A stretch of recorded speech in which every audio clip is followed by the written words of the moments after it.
Welcome, everyone, to the Neurodiverse Teacher Podcast. I'm really excited. Today, my guest is Clarissa Burt. Clarissa is an internationally acclaimed, award-winning media personality, producer, director, writer, author, public speaker, and former supermodel and winner of the Celebrity Survivor show. She has hundreds of television and film credits to her name and brings over 35 years of entertainment industry experience in both international and American markets. Clarissa is the founder of and CEO of In the Limelight Media, a multimedia platform consisting of TV, video, podcasts, and digital media, a digital magazine. Her shows can be seen on Roku, Amazon Fire, Apple TV, and her podcast is heard on 15 different distribution platforms. Clarissa is also the author of the best-selling book entitled The Self-Esteem Regime. So welcome, Clarissa. Phew, I'm exhausted. Just listening to my bio sometimes, like you had said to me before pre-show, how do you kind of like fit all this stuff in? I don't know, but I just love what I do for sure. So well, I am impressed. That is quite a resume. I love it. And so if anything, I'm going to jump right in and ask you, given your impressive resume and life experience in general, can you please share with me, my listeners, a little bit about your origin story and how it came about that you've been able to accomplish all that you have? Just the origin story is just, born in Philadelphia, Pennsylvania to just, middle-class people, a very simple, blue-collar background. But I always knew that I wanted to be in some way, shape, or form.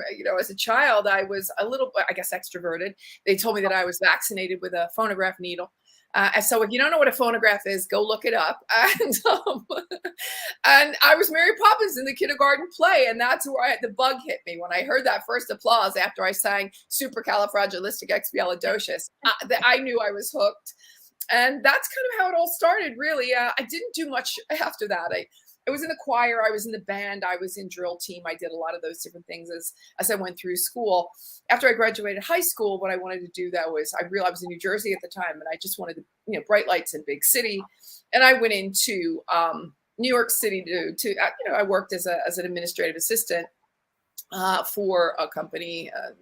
Somebody, I don't remember who, but it was, it just always wanted to be, model. I wanted to be a model. And I just never thought I was good enough. I never thought that I could. Long story short, is that I tried and it worked. And so I think that's the brief synthesis of how it all started. I started to model. I was in New York City. I wound up in Paris modeling and then in Italy. So I stayed in Europe at that point for about 30 years.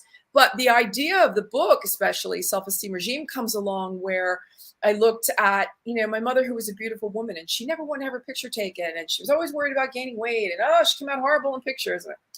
Okay, Mom, whatever. And then my grandmother, another beautiful woman, she decides one day she just needed to lose weight. She didn't. And she took 2 diet pills, choked on them, perforated her esophagus, and wound up in the hospital for 6 weeks. And I looked at her and I kind of went, well, that was kind of silly, Then, fast forward and I see, I start modeling and I see some of the most beautiful creatures on the planet. And these gals too, in some ways, not all of them, but some of them, had issues that were really kind of perplexing to me, whether they be, body dysmorphia or, toxic relationships or maybe drug and alcohol use that might have been excessive at times. Just things that I was going, what? And if somebody really cared about themselves, they wouldn't treat themselves that way. So I saw this common denominator and I realized, of course, that it was, we were talking about self-esteem or the lack thereof. And this book I've been wanting to write for a very long time. So finally, the book was written in 2020, COVID year, and it was picked up by Rowman and Littlefield publishers in New York City. They are a global concern. So the upshot is the book it's doing very well, and it's in Barnes and Noble all over the United States. In fact, I was in Alexandria, Virginia recently at a book signing, it's in Kindle version, it's in audio version, and I just sold it to Italy as well. So I'm very excited about it, Kristen, because it's a really, really important message. And it sounds like it. And I heard you say a couple of messages in there too. And one I want to kind of hone in on is you mentioned about how you weren't sure if you had what it took, I guess, to be a model, but then you were like, but I'm going to try, and then it worked out.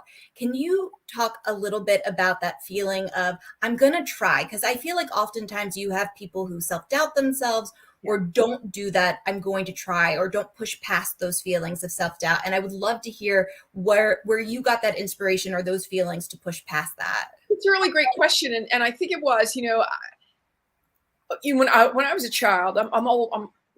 I think I'm pretty much older than you, but we didn't have computers and cell phones back in the day. My internet was the Sears catalog, and it used to come out twice a year, and you get, spring, summer, and you'd get fall, winter. But I couldn't wait till it came out, because my cool thing to do is I just couldn't wait was take a look at the women's section, and take a look at the hair and the makeup and how they were dressing and how they were posing, and the same thing in regular magazines. We used to get magazines at the house back then. And so I knew that in some way, shape, or form, that was going to be what I was going to aspire to.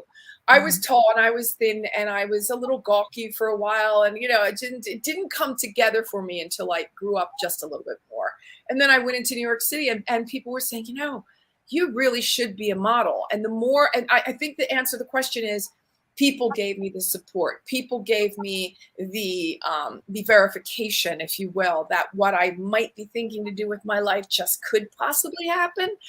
And so it was the kind words of others, I think, really more than anything, that helped me along. So I met him I don't know where I was, but I met a makeup artist, and he said, I know this photographer, and he's doing test photography, meaning he needed a model that he didn't need to pay for. And I was just getting started, so I needed the pictures. And we did this one shoot. I'll never forget. It was up on the West Side one night. And it came out rather well, actually. I think we were all very surprised at ourselves at the work that was done. And I took those pictures into Wilhelmina, Elite, and to Ford. I was picked up by 2, and I decided to go with Wilhelmina, and the rest is history. Wow, that's I love that, because it's like that confidence was there. You went for it. You took the chance. There's not that regret of, what if I had never done it? And I think that's important, especially for youth, to hear that it's important to go ahead and take those steps and try and see what happens. Yeah, and try and see what happens. I mean, there are going to be naysayers. Well, you don't want to be listening to anybody that's not supporting you in your dream 100%. Just having the dream is almost 90% of the game. And then putting your efforts into making that happen is the other 10%. Make it happen. It's not as hard as you may think. Now, look, you'll hear a lot of people say, "Oh, you could do anything. You could be anything." And at my age, I know I'm not going to be called tomorrow by NASA and be on the moon in 9 months' time, because it's just not going to happen, right? It probably isn't going to happen. So I stay realistic. But kids today that are younger and have their whole lives ahead of them certainly should be trying every avenue, everything that they want to do, is not necessarily quite, I always say it's not always, you don't always have to do just one thing. I wanted to model, and I modeled. I wanted to act, and I acted. I wanted to produce, and I produced. I wanted to write a book, and I wrote a book. There are many different things that are so available, and support systems also out there that I didn't have back in the day, that certainly are much easier to find today. I love it. It's kind of like you came up with a mindset. You said, I'm going to do this. This is what I want to do. I'm going to do it. And you found a way to make it happen. And you just kind of listened to that internal voice instead of some of that static that could have been out there from other people. Absolutely. And, the daily demons are always going to come up, right? So you're always going to get that, the negative Nelly comes up, and you just, at a certain point, you go, yeah, no time for that today. Can do. Because here's the other thing I say, and that is, maybe I won't even go down that path, but I do really want to underline and underscore the importance of being really, really clear about your vision, like super laser focused, clear about where it is you want to go. And that's not always easy, especially, when you're younger, but you have an idea. I knew that I wasn't going to be a brain surgeon. I knew that the overarching was probably going to be a stage and a microphone in some way, shape, or form. And that could be theater, that could be TV, that could be radio, it could be podcasting now. It could have been a book, it could have been public speaking. There's so many different ramifications of microphone and a stage, right? So if you have the broad stroke, that's good enough to work with right now, and it will, as you move forward, it will become more clear. Wow, I love that. I like that. So let me ask you then, is some of that incorporated into the self-esteem regime? Can you tell me more about the self-esteem regime? What does that look like? What Yeah. kind of mentors can you expect there? Yeah, I love to tell you about the self-esteem regime because I really think it's my life's work. And I say that because I didn't have self-esteem, as growing up as a child. I know I didn't. And I told you about my mother and my grandmother and some of the people, the lovely gals that I've worked with. And I realized that nobody gets off of this planet without at least, one bout of low self-esteem. It just kind of comes with the territory. But what is really important is to have the resources and the tools that you need to be able, what I call, weather the storm, to stand strong in your stead, to be really firmly rooted so that when the storm, the hurricane, the typhoon, whatever it comes, barreling through, you might lose a leaf or two, you might lose a branch, but you're not going to be, uprooted and transported away with the storm because you already knew that life, is a pretty great place to be, but can be very interesting at times. And that it can trigger you. People will trigger you, life events are going to trigger you. And, it's up to you again to have a really clear blueprint and goal and missions as to what it is you want to accomplish and how you want to accomplish them. Who is the person that you want to be while you're accomplishing your goals is a really, really important piece of what self-esteem is. Of course, we hear self-esteem is don't compare yourself to others. Yes, that's absolutely true. The other thing is, I could be here all day on this, but anyway, the idea of not being good enough. Not good enough. Oh, that was the big one. Nobody's ever good enough for anything. Well, I'm here to tell you that that's not true.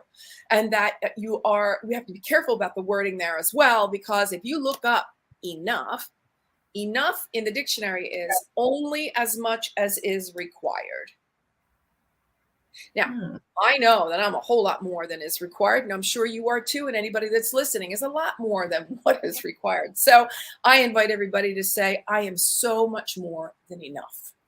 We talk about mirror work in the book as well, and the importance, and it looks funny and it feels funny, and you're going to feel ridiculous doing it, but I didn't make it up, but I am going to adopt neurotherapy, which is where you go into the mirror and you tell your things, all the lovely things that you need to hear that other people may not be saying. And so that you become your own rah-rah session, you become your own support system. And by the way, that's the number one issue, is becoming your own support system. Don't be depending on anybody else. It's why they call it self-esteem. You don't need anybody else to tell you how good you are, how great you are, how fabulous you are. You should know that from the work that you'll be doing in my book. We start out with release. So the first chapter is, what is it you need to release? What is it that you need to unlearn? Where are the old paradigms, the old traditional teachings, if you will, that you were taught along the way, whether it be from the natal tribe, whether it be from your faith. And I'm nothing against faith, but sometimes there might be one or two things in there you're kind of not jiving with you. Take what you need, take what serves you, take what is truth for you, and move forward. Same thing is going to be happening with your, the institutions and your educative process. There may be some things that you learn along the way. You're kind of going, scratching your head and going, I don't know about that, but I like that. Take that then as you're forming yourself and you're moving forward along your path. One of my greatest goals is always to be a better person tomorrow than I am today. And that can be something as simple as, drinking the 12 glasses of water I'm supposed to drink a day, or for my health, or whatever it is, 10 glasses, whatever it is, or making sure that I take the vitamins and that I'm eating properly. It could be, getting out into nature because I need to take a break. I can feel when the overwhelm is coming on. So I know it's time to detach a minute from the stress. So being mindful also about when it is you need to walk away from the stress. There's a lot of stimulation coming at us from our gaming, from our friends, from our family, from our schoolwork, from our work, from politics, from television, from the news, from social media. We are overwhelmed. There is too much for most of us to be able to even comprehend on a daily basis. And so the idea of detaching and making sure that you take time, we call it self-care. Guys need self-care too. It's not just a girl thing. And that's also why, by the way, the cover of my book is blue and not pink. It was pink and yellow and orange in the beginning, the cover. And now I made sure that it was blue so that it would also catch the male eye. Because self-esteem is not, exclusive to just women and girls. It's also men and boys. We all have issues with self-esteem. My goal is to make sure that everybody lives in happy, healthy. And I'm glad you mentioned that, because I think you're right. I think oftentimes we forget about boys or men, or that they also battle with that they also don't always see themselves in the right light, or they also battle with body dysmorphia or eating disorders. So I'm glad that you mentioned that and bring attention to the fact that it's not just females, that males also are impacted. Without a doubt. Yeah. And let me ask, do you feel like is part of, because you said self-care in there and the self-esteem regime, do you feel like you're trying to also help people prevent that idea of burnout that's become so prevalent and more talked about since the pandemic? Yeah, absolutely. Part of the pandemic that was really a problem is that we couldn't get away from one another. And I don't mean, I also collaborate with domesticshelters.org. So we were putting out PSAs with them, and, we were finding that, because we had to stay at home, that, the victim was at home with the aggressor. And so, they weren't able to be away from one another. And therefore, domestic violence saw an increment of, a large increment in growth. So the idea that we all need alone time, we all need decompressing time, we all need that self-care. I don't care what that is. Does that mean you're out in your man cave for 4 hours? I don't know what it means to each individual. For us girls, usually it means a glass of wine and a bath, with some Epsom salts in it or something, or a mask, or guys can find their ways too. And I think for them it could be, maybe it's a weekend fishing, or a night out with the boys, whatever that is, whatever it means. For us, we know where our happy place is. We know where our decompression point it is, and when we need to go, sort of unscrew the pressure valve and just let off some steam. That's why they call it let off some steam, because it comes from pressure cookers, right? So that's where that all comes from. And I highly, and I have a problem with that sometimes, because I always feel like if I'm not being productive if I'm doing that. Like I'm taking away from my work, and I really need to be working. No.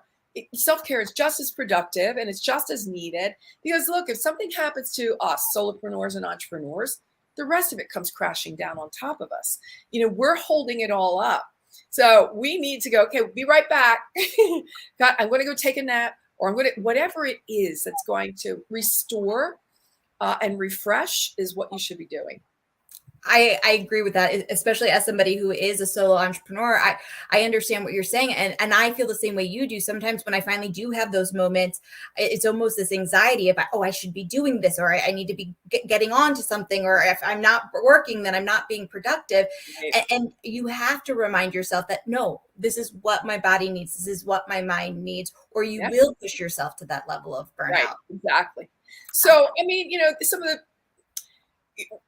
Okay. So anyway, you go ahead. Ask me a question. I could be here all day on this. No, I love it. I love it. I love your passion. I love how you're feeling. And I think everything that you're saying is very valid, very valid. But so there's a study that came out by Forbes. It says that entrepreneurs are twice as likely to struggle with depression than people that work for a company or for corporate. I can understand why. I can understand why, especially if you are someone who might be, I myself am neurodiverse, hence the neurodiverse teacher. I have ADHD. And I do sometimes, after I've come out of that hyper focus awareness, it's hard to then be, it's okay. I need this decompression. I need it because you feel like you need to be going, or you're not accomplishing, or you're not achieving. And I've been ADHD my entire life as well. So for me, it's easier for me to work with people, because I know that, I feel more productive that way. I get more gassed up that way. And working alone, your accountability partner is yourself. So ADHD and the bright, shiny object syndrome, squirrel is always, is something I have to be mindful of. So if I want to be moving forward, if I want to be productive, if I want to be, successful, I have to, make sure that I also am my own, how do I call it? I don't know, accountability partner, the disciplinary team, back to work, say, take a nap, but then back to work, or, but again, I always know when that valve needs to be, again, let go of some of that steam. And then I just go, I now am at the point where I certainly give myself permission, and I happily do so. I think that's fantastic. And I think it's important for people to hear that. And I'm glad that you mentioned the fact that you also have ADHD. And I think it shows to the degree of all the different projects that you're involved in and all the things that you have accomplished. I think that that's a very common trait for people with ADHD, to constantly have these different passion projects and these different areas of interest. So my major question that I have for you then is, how do you stay organized? Do you have a specific style that helps you stay on task? How do you also make sure that not only are you organized, but you keep the motivation strong, that you're able to get that follow through? Yeah. I have been known to be a great procrastinator. The more difficult the project is, the more painful the project's going to be. That's the one that gets backburnered. I do a lot of the little stuff, first, but I'm a great list maker. So for me, I have to make lists of everything. Otherwise, I'll forget. There's just too much on my plate for me not to make lists. And then I just love when I go check, or I can scribble it out and it's done. So, absolutely, making lists for me is one of the biggest ways and the greatest ways that I stay on track. I get the work done. I also have, there's a shorter list.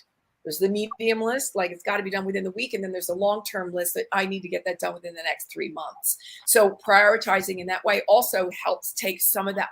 If I had to put it all on one list, there you go, you're overload, right?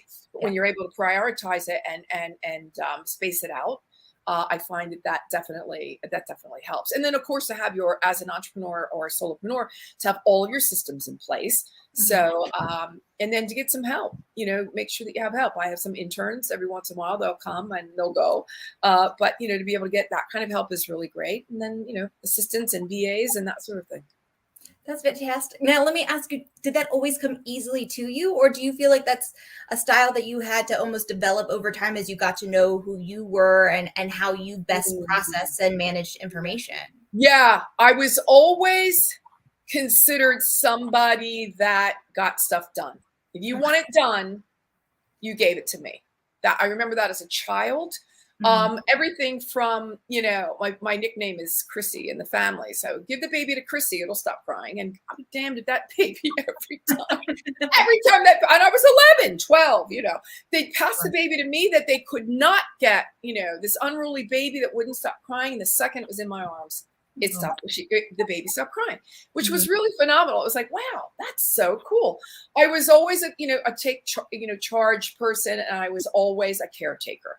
So those are people that you'll find more in leadership roles, and those leadership kind of roles are ones that that you usually give to people that really get stuff done. The creatives, they might take a little longer because they're really creative and they need longer to think about it or draw it out or come up with a concept, and so they need a little more time. I was always boom, done, so it was a little bit, not that I'm not creative, I think I am, but I really like getting stuff off my list quickly. I understand that. That's that quick dopamine fix that we get when we get to make that check mark, right? We got it off. I like that. Well, tell me a little bit more about the work that you do. If my listeners wanted to learn more about you, if they wanted to reach out to you, if they wanted to follow you, how could they do that? Let me dive into knowing more about you. Yeah, well, thank you. I'm everywhere on social except Snapchat because I don't even know how the darn thing works. So I'm on social. I don't know. I have no idea. Well, I have no clue. But everything else, I'm there, right there on social, and the book is in Barnes and Noble. It's on barnesandnoble.com, and it's also on Amazon. It's also on Kindle, and it's also on Audible.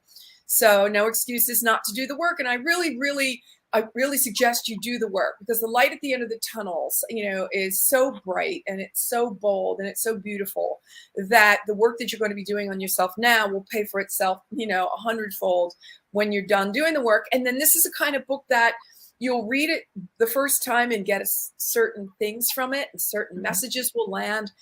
And then you'll read it again in 6 months' time and go, wow, I don't remember that the first time I read it, because you weren't ready for that message yet. It's funny how the universe works. When it's, when you're looking for answers, it will give you what you need at the time, and how it knows what you're able to ingest, if you will, when you're ready. So yeah, and then you just go back and read it again, and boom, there we go. And then you read it again, and it's an easy read, but the work is definitely there. There are 12 chapters, there are case studies, Clarissa's Corner, the Clarion Call, homework, reviews, affirmations. The book is chock full of all kinds of resources and tools that you need. And if you do the work, and I really, really underline the importance of doing the work, take your time, take the time. Maybe you do a chapter a week, and you implement that chapter. But as you move on, you're going to, it's really easy to be pulled back into the old you, right? So you're going to have to really just gently let the old stuff go. Doesn't mean, you're not still, you're still hanging out with your family and your friends and those things, but you're going to be making, as you raise your vibration, you're going to be starting to create new attractions in your life.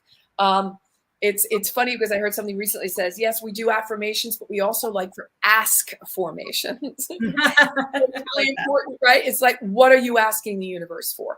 Make sure that your value system is in place. Your value system is in place. What are your values? There's your blueprint right there. Those are the things that you should never veer from. Those, whatever your values are. For me, I've created something recently. It's called I Want to Live High. People are like, what do you mean? That's drugs, not drugs. I want to live. I didn't think that's where you were going, but now I'm intrigued. No drugs here. No drugs. Never. I don't even do Tylenol, quite frankly, but high is honesty.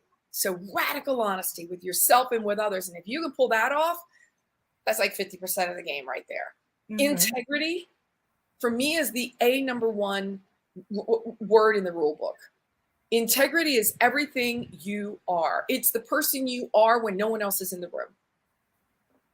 I like that. Gratitude, because you have so much, whether you think it or not, whether you believe it or not, right now you have so much to be grateful for. Start making that list. All the things you need to be grateful for. I got a roof over my head. I got a pantry full of food. I've got full health. I've got a warm bed. I've got a family that loves me. There's 5 that most people would be happy just to stop right there. Yeah. So what is it that you're grateful for? And then the last one is honor. If you can live with honor. I love when they say loyalty is when I have your back behind your back. Loyalty is when somebody has my back behind my back. Who are the people that are in your lives that you've created a relationship with that you can call at 3 o'clock in the morning, no matter what, no questions asked. And who are the people that are going to stand, that will absolutely defend you should it be the case? So these are lofty goals. These are very high goals. But if you can live with honesty, integrity, gratitude, and honor, I'm going to go with you're doing pretty darn good. And your self-esteem will soar. And you will now be living a life that is in full-on reflection of those 4 words. I like that. I like that because I don't think how often people do stop to make that reflection that you talked about, or also see how much that goes hand in hand with your individual self-esteem and how you see yourself. Yeah. And be really honest. Be radically honest with yourself. What do you like about yourself? What don't you like about yourself? And what are you ready to change? And believe me, that the work that you will do in this book or any other personal growth book or self-help book that you may pick up, the key word is courage. It's having the courage to do the work and then the stick-to-itiveness to get the job done. Because again, you only risk becoming a bigger and better person at the end of the day. So why not? Everybody should. I like that. I like that.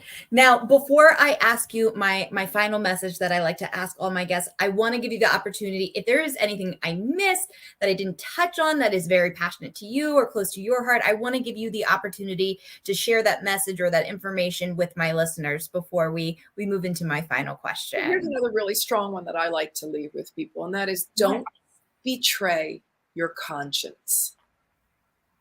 Don't betray your conscience. You know what's right. You know what's wrong. You do. And your conscience is always going to be right there reminding you what is right and what is wrong. So, or what's not right, right? So your conscious is there to help you live in your greater, within your greater good and with your truth.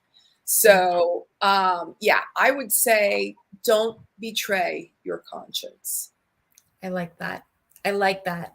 Well, that might be part of your message for my final question then, but I would love to have you answer for me because a lot of my listeners are young adults, they're students, some of them are neurodiverse, have had struggles in their lives. So if you could give a message to some of our youth, some of our young adults who are either have struggled, they struggled in school, they're struggling right now, trying to find their way, finding their path, what message would you want to share with them to have them have some inspiration or hope? Worrying is praying for what you do not want. So the more you worry, the more you fret, the more you look at life from a negative aspect, the more you're going to call that in. So catch yourselves when you're worrying, when you're fretting, when you don't see the light at the end of the tunnel, because it is, I'm telling you, it's there. Catch yourselves, be mindful of your thoughts, be very careful about what you're telling your subconscious, because your subconscious will believe you.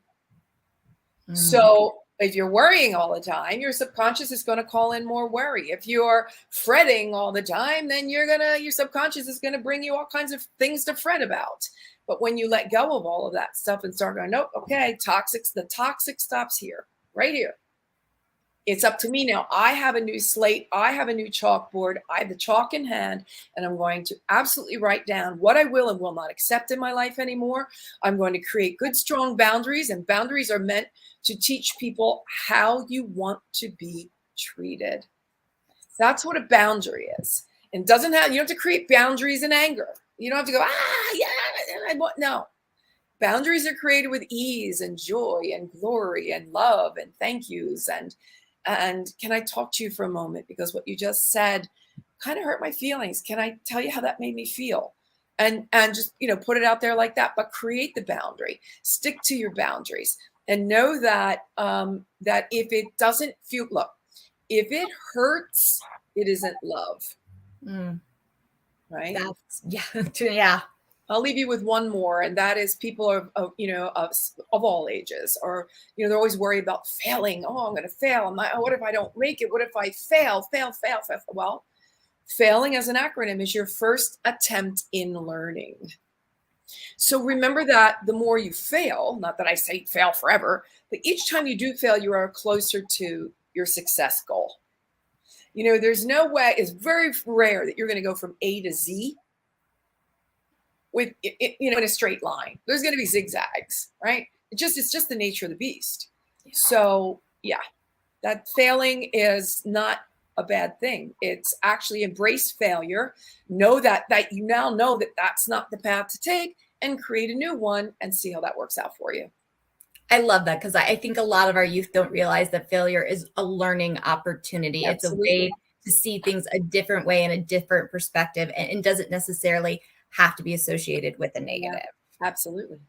I love that. Well, Clarissa, thank you so much for sharing about the self-esteem regime. I definitely feel like that's going on my book list, because I feel like that's an important message that everyone should read, should be aware of, to build themselves up. So thank you for sharing more information about it. Thank you for all that you do in general, and just being an inspiration, and if anything, showing people who are neurodiverse that your neurodiversity doesn't have to stop you from accomplishing your dreams, your goals, and setting out to do major things in your life. So thank you for all that you do and for your time today. I really do appreciate it. Thanks, Kristen. Appreciate it. Thank you so much.